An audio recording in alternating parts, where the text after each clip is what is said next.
Hello everyone, నేను doctor Mounika, consultant fertility expert 49 hospital LB Nagar Hyderabad. ఇప్పుడు మనం దేని గురించి మాట్లాడదామంటే అండి, హస్బెండ్ సైడ్ నుంచి ఈ సమస్య లేని ప్రాబ్లంతో బాధపడుతున్న కపుల్స్ వచ్చినప్పుడు భర్త సైడ్ నుంచి మేము అడిగే only and most important investigation వీర్య కణాల పరీక్ష. ఈ వీర్య కణాల పరీక్షలో మేము ఎన్నో ఫ్యాక్టర్స్ చూస్తామన్నమాట. అంటే వాల్యూమ్ ఎంత ఉంది, నెక్స్ట్ వచ్చేసి కణాల నంబర్స్ ఎలా ఉన్నాయి, ఆ కణాలలో ఎన్ని కదులుతూ ఉన్నాయి, ముందుకు కదిలే కణాల శాతం ఎంత, సో ఇట్లా ఎన్నో పారామీటర్స్ అన్నవి చూస్తూ ఉంటాం. Out of this most important లేదా one of the most important parameters volume of sample.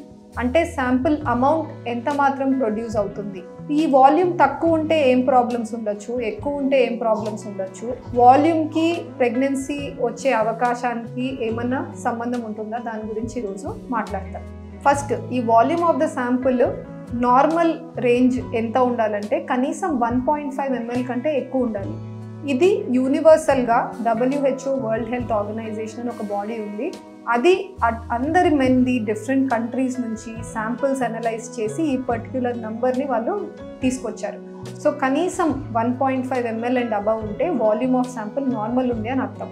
నువ్వు ఈ శాంపిల్ వాల్యూమ్ చూసేటప్పుడు హస్బెండ్ని వీర్య కణాల పరీక్షకి రమ్మంటామండి. వచ్చేటప్పుడు ఏంటి అంటే, ఒకసారి మనకు వీర్య కణాల పరీక్షకి ఇవ్వడానికి కనీసం ఒక 3-4 డేస్ గ్యాప్తో రమ్మని చెప్తాం. ఈ గ్యాప్ అన్నది కూడా చాలా ఇంపార్టెంట్. రీజన్ ఇస్, ఈ వాల్యూమ్ ఆఫ్ శాంపుల్ అన్నది తక్కువ వచ్చిందనుకోండి, మేబీ గ్యాప్ తక్కువ ఉండొచ్చు. భర్త భార్య కలిసి ఉండి 1-2 డేస్ గ్యాప్ ఉన్నా, లేదా భర్త సొంతంగా శాంపుల్ మాస్టర్బేషన్ ద్వారా డిస్కార్డ్ చేసి గ్యాప్ చాలా నారోగా ఉన్నా, అప్పుడు కూడా ఈ శాంపుల్ వాల్యూమ్ ఏదైతే ఉందో బాగా తగ్గిపోతుంది అనమాట. అందుకని అబ్స్టినెన్స్ పీరియడ్ నార్మల్ ఉందా లేదా అన్నది అడుగుతాం. సెకండ్ వచ్చేసి కలెక్ట్ చేసుకునే విధానం. ఎక్కువ మంది ఏం చేస్తారు అంటే, మేము wide mouthed sterile container plastic bottles ఇస్తామన్నమాట.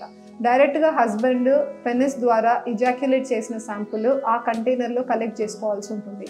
But few మెన్కి difficulty ఉంటుంది. వాళ్ళు ఏం చేస్తారంటే, భర్త భార్య కలిసి ఆ కాయిటస్ లేదా ఇంటర్ కోర్స్ సమయంలో వెజైనా నుంచి ఇమీడియట్గా విత్డ్రా చేసి పెనిస్ని అలా కూడా శాంపుల్ ప్రొవైడ్ చేస్తారనమాట. దీన్ని కాయిటస్ ఇంటరప్టస్ అంటారు. ఇలా చేసినప్పుడు ఏమవుతుందంటే, కొంచెం initial part of sample lady వెజైనాలో మిగిలిపోతుంది. అందుకని ఓవరాల్ వాల్యూమ్ ఆఫ్ శాంపుల్ మనకు ఫైనల్ ఏదైతే ఉందో అది ఉన్నదానికంటే తక్కువ రావచ్చు. థర్డ్ వచ్చేసి, కొంతమంది కాండమ్ క్యాథెటర్స్ వాడతారు. కాండమ్లో డైరెక్ట్గా కలెక్ట్ అయిన శాంపుల్ని ఆ శాంపుల్ని కంటైనర్లో ట్రాన్స్ఫర్ చేసి కూడా అనాలిసిస్కి ఇస్తారు. సో ఇలా చేసినప్పుడు కూడా ఏమవుతుందంటే, సర్టన్ అమౌంట్ ఆఫ్ శాంపుల్ ఆ కాండమ్లో మిగిలిపోయి ఫైనల్ ఇవాల్యుయేషన్లో వాల్యూమ్ తక్కువ రావచ్చు. అందుకని మాన్యువల్ ఎర్రర్స్ ఏమన్నా ఉన్నాయా, కలెక్ట్ చేసుకునేటప్పుడు వాల్యూమ్ స్పిల్ ఏమన్నా అయిపోయిందా, శాంపుల్ బయట పడిపోయిందా, ఇవన్నీ మాన్యువల్ ఎర్రర్స్, ఎన్ని డేస్ గ్యాప్, ఇవన్నీ ఫస్ట్ మేము చూస్తామన్నమాట. ఫిజియోలాజికల్ కేసెస్ ఇవన్నీ రూల్ అవుట్ అయ్యి అంతా బాగుండి కూడా శాంపుల్ వాల్యూమ్ బాగా తక్కువ వచ్చింది అంటే అప్పుడు మేము వేరే రీజన్స్ అయి ఉండొచ్చు. అవి ఏంటి అన్నది we go into detail. Pathological reasons, organic causes ఎందుకు తక్కువ రావచ్చు వాల్యూమ్ ఆఫ్ శాంపుల్. మెన్లో బీజాలు 2 వైపులా ఉంటాయండి, 2 టెస్టిస్ ఉంటాయి. సో ఈ 2 టెస్టిస్ నుంచి కణాలు ఉత్పత్తి అయ్యి బయటకు వచ్చే దారులు ఏవైతే ఉన్నాయో ఆ డక్ట్స్ ఉంటాయి కదా, అలాంగ్ ద డక్ట్స్ ఎన్నో గ్లాండ్స్ ఉన్నాయి అన్నమాట. స్పర్మ్స్కి ఈ లిక్విడ్ పార్ట్, సిమెన్ పార్ట్ అనేది కాంట్రిబ్యూట్ చేస్తూ ఉంటాయి ఈ గ్లాండ్స్ అని. ఏమన్నా గ్లాండ్లో ప్రాబ్లం ఉన్నా లేదా డక్ట్స్ ఎక్కడన్నా బ్లాక్ అయిన ఇన్ఫెక్షన్ వల్ల ఆ లిక్విడ్ పార్ట్ రాకపోవడం వల్ల కూడా ఫైనల్ వాల్యూమ్ ఆఫ్ శాంపుల్ తగ్గచ్చు. ఈ బ్లాకేడ్ ఆఫ్ డక్ట్స్ లేదా డక్ట్స్ పుట్టుకతోనే లేకపోవడము, ఇవన్నీ కొన్ని కండిషన్స్ ఉంటాయి. సో కంజనైటల్, బై బర్త్ ఏమన్నా ప్రాబ్లం ఉందా, ఇవి రూల్ అవుట్ చేసుకోగలిగితే ఇవి ఎలా తెలుసుకుంటాము అంటే స్కాన్స్ చేయొచ్చండి. స్కాన్స్లో కొద్ది వరకు మనకు ఐడియా అన్నది రావచ్చు. లేదా ఒక డై పంపిస్తామన్నమాట, కలర్డ్ డై పంపించి కూడా మేము స్కాన్స్ తీసుకుంటాము. ఆ సిటీ స్కాన్స్ లేదా ఇటువంటి రేడియోలాజికల్ ఇన్వెస్టిగేషన్స్ ద్వారా కూడా ఎక్కడన్నా డక్ట్ యాబ్సెంట్ ఉన్నా లేదా బ్లాక్ అయి ఉన్నా కూడా వాల్యూమ్ ఆఫ్ శాంపుల్ ప్రాబ్లం అవ్వచ్చు. ఇంకొంతమందికి ఏమవుతుందంటే, అవసరం ఉన్న దానికంటే ఎక్కువ శాంపుల్ ప్రొడ్యూస్ అవుతుంది. ఎక్కడ అవ్వచ్చు అంటే ఇన్ఫెక్షన్స్లో, ప్రాస్టేట్ గ్లాండ్ కానీ వేరే అదర్ యాక్సెసరీ గ్లాండ్స్లో ఇన్ఫెక్షన్స్ వల్ల ఇన్ఫ్లమేషన్ అయ్యి అవసరం ఉన్నదానికంటే ఎక్కువ అమౌంట్ ఆఫ్ సిమెంట్ డిపాజిట్ అయ్యి వాల్యూమ్ మరీ ఎక్కువగా వస్తుంది. మోర్ దెన్ 5 ml అలా వెళ్తూ ఉంటుంది. ఇటువంటి శాంపుల్ హెల్తీగా ఉందా లేదా అంటే రిమైనింగ్ పారామీటర్స్ చూస్తాము, లైక్ కౌంట్స్, కదలిక, ఇవన్నీ అయితే నోటీస్ చేసుకుంటాము.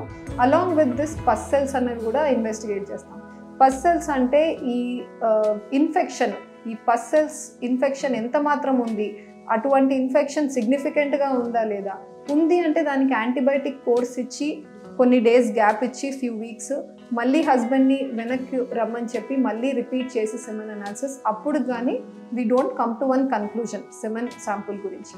అందుకని ప్రతి పారామీటర్ సెమెన్ శాంపుల్లో చెక్ చేయడానికి వెనుక కూడా హిడెన్ రీజన్స్ ఉంటాయి. డైరెక్ట్గా ఒక ప్రాబ్లం ఉంది అని కనపడిన వెంటనే మీకు ఇష్యూ ఉందండి, మీరు మెడికేషన్ వాడాలి, ట్రీట్మెంట్ ఇది ఒక్కటే మీకు యూజ్ అని అయితే we don't come to conclusion అండి.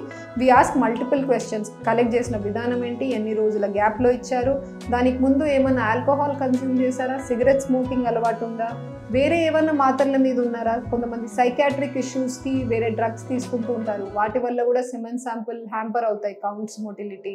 అండ్ ఇది కాకుండా వాళ్ళ వేర్ ఇస్ దర్ వర్క్ అంటే ప్రొఫెషన్ ఏంటి. ఇప్పుడు బస్ డ్రైవర్స్, క్యాబ్ డ్రైవర్స్ రోజంతా వెహికల్లో ఉన్నప్పుడు, ఆ హాట్ ఎన్వైర్న్మెంట్లో ఉన్నప్పుడు కూడా ఆ కణాలు బాగా దెబ్బతింటాయి.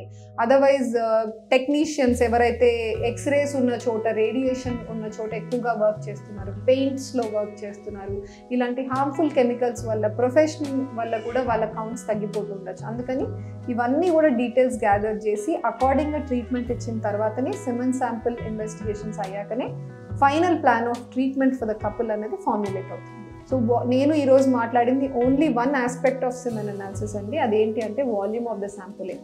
అలా ఇవి వాల్యూమ్ కాకుండా there are multiple other factors కూడా, పారామీటర్స్ సెమెన్ శాంపుల్ మేము అసెస్ చేసేవి. But maybe about this we can discuss in a different segment. Thank you.